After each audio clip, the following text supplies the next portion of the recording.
தாம்பரத்தில் உள்ள மிஸ்ரிமல் புக்ராஜ் போரா அரசினர் மகளிர் மேல்நிலைப் பள்ளியில் தமிழ்நாடு அரசு பள்ளி கல்வித்துறை சார்பில் விலையில்லா மிதிவண்டியினை தாம்பரம் சட்டமன்ற உறுப்பினர் எஸ்.ஆர். ராஜா அவர்கள் மாணவிகளுக்கு வழங்கினார்.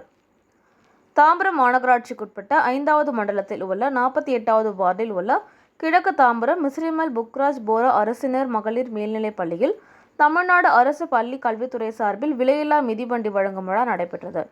இவ்விழாவில் சிறப்பு அழைப்பாளர்களாக தாம்பரம் சட்டமன்ற உறுப்பினர், மாநகர கழக செயலாளர் எஸ்.ஆர். ராஜா அவர்கள் கலந்து கொண்டு சிறப்புரையாற்றி 213 மாணவிகளுக்கு விலையில்லா மிதிவண்டிகளை வழங்கினார்.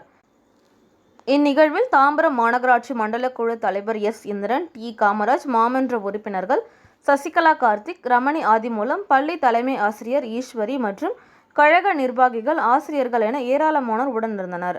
இதனைத் தொடர்ந்து தாம்பரம் சட்டமன்ற தொகுதி மேம்பாட்டு நிதியின் கீழ் ரூபாய் 32,50,000 புதிய வகுப்பறை கட்டுவதற்கு பூமி பூஜையை சட்டமன்ற உறுப்பினர், மாநகர கழக செயலாளர் எஸ்.ஆர். ராஜா அவர்கள் தொடங்கி வைத்தார்.